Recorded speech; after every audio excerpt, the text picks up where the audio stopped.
यदि शालीनता के साथ पेश आते तो हो सकता है 2 साल से कम सजा हो जाए। और मैं आपको बता दूं कि माननीय सर्वोच्च न्यायालय में सामान्य तौर पे माननीय हाईकोर्ट के अपील के बाद, ऑर्डर के बाद ही आप जा सकते हैं। लेकिन कोई विशेष केस में यदि आपका है इस तरह का और इस तरह का सर्कमस्टांसेस बनता है तो आप मेंशन तो मेंशन करके जा सकते हैं। मतलब सुप्रीम कोर्ट का विकल्प हाई कोर्ट के बाद भी उपलब्ध है, इतना तो प्रमोद जी बात आ रही है। पर आपने एक जो टिप्पणी की उसमें शैलेश नितिन त्रिवेदी के सवाल थे। आपने तो कह दिया 4 साल का प्रोसीजर था, कहा कोई बात है, पर सवाल है प्रमोद जी, इतना सरल मसला नहीं है ना। एक केस फाइल किया था पूर्णेश मोदी ने, सुनवाई चल रही थी, अचानक पूर्णेश मोदी ही जो शिकायत करता थे हाईकोर्ट चले गए कि सुनवाई पर रोक लगाई जाए। और शैलेश नितिन त्रिवेदी तारीखें लेकर हमें यह बता रहे हैं भाई वही पूर्णेश मोदी अडानी पर राहुल गांधी के द्वारा लोकसभा में बोले गई तमाम बातों के बाद पूर्णेश मोदी को एक बार फिर हाईकोर्ट में जाते हुए देखते हैं और वो कहते हैं कि मेरा स्टे हटाइए, मुझे सुनवाई करानी है। 17 फरवरी को वो स्टे हट जाता है, 17 फरवरी से सुनवाई शुरू हो जाती है और कुल मिलाकर 4 सुनवाई धड़ धड़ धड़ धड़ हो जाती है और 23 तारीख को फैसला भी आ जाता है। और मानहानि वाले केस में जिसमें सुबह तक बैठने की, शाम तक बैठने की, 2 दिन की, 2 महीने की सजा सामान्य तौर पर होती है, उसमें अधिकतम सजा का जो प्रावधान है 2 साल का, वो सजा हो जाती है।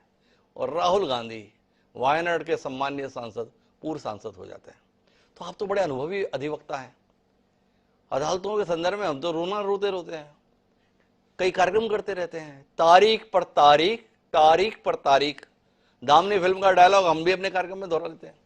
यहां तो फैसले पर फैसला, तड़ तड़ तड़। तो आपसे जानना चाहता हूं प्रमोद जी, बहुत सामान्य सी बात है ये, या जो आप तमाम असामान्य असाधारण शब्दों का इस्तेमाल कर रहे हैं, इसमें भी कुछ असामान्य या असाधारण देख पा रहे हैं? ऐसा कोई असामान्य नहीं है जी। ये या तो ये है कि इस पे आप एक सवाल खड़ा कर रहे हैं माननीय न्यायालय पे जी कि न्यायालय या तो किसी न किसी वे में इन्फ्लुएंस हो गया है। देखिए, हमें न्यायालय पर भरोसा रखना चाहिए और न्यायालय में जब तक आपके पास कोई एविडेंस नहीं है कि किसी तरह से इन्फ्लुएंस हो सकता है तो इस तरह की अनर्गल बातें नहीं करनी चाहिए। ये बहुत ही ओछेपन या हल्केपन की बात है। तो प्रमोद कुमार जी का कहना है कि कर क्या रहे हैं। तो मेरे साथ में अब दिलीप गोयल जी है। दिलीप जी, आपसे जानना ये चाहता हूं कि आप महसूस कर रहे हैं कि कांग्रेस कहीं ना कहीं भ्रमित हो गई, और कांग्रेस राजनीतिक रूप से तो भ्रमित लंबे समय से लोग महसूस करते हैं, कानूनी दृष्टि से भी अब भ्रमित हो गई है।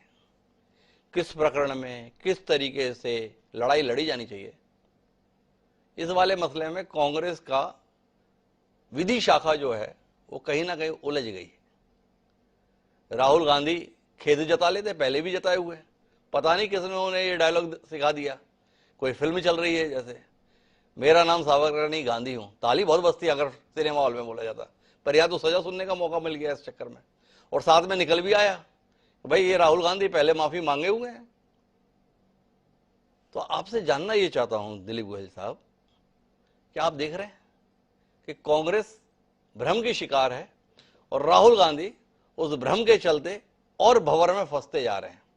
अब अदालत में सवाल उठा रहे हैं तो प्रमोद कुमार जी कह रहे हैं भाई कोई एविडेंस हो तो बात करो, नहीं तो अदालत में सवाल उठाकर क्या राहत पाओगे। सुनवाई जल्दी क्यों हो गई, जल्दी क्यों हो गई, फैसला क्यों हो गया। जल्दी हो गई तो तारीफ कीजिए, न्याय मिला, इसमें सवाल क्यों उठा रहे हैं। क्या चाहते हैं आप, देश में मसलों पर फैसले नहीं आने चाहिए। तो आप ही बताइए दिलीप गोयल जी, आप तो इतने वरिष्ठ पत्रकार हैं, क्या देख पा रहे हैं, क्या संदेश जा रहा है। संदेश ये जा रहा है कि ये कानूनी लड़ाई तो है जी, लेकिन अब कानूनी लड़ाई कम रही है, ये पॉलिटिकल लड़ाई ज्यादा हो गई है। आपने भ्रम की बात अच्छी की जी। अब शायद बीजेपी भी ये चाहती है कि कांग्रेस थोड़ा और भ्रम में आ जाए। जी। क्या भ्रम में आ जाए, राहुल गांधी बहुत बड़े नेता बन गए हैं, वो हीरो बन गए हैं, विक्टिमाइज हुए हैं, ये सोच के कांग्रेस भी बहुत मजबूत फील करने लगे, ऐसा शायद बीजेपी चाहती है, ऐसा भी एक चर्चा है। जी।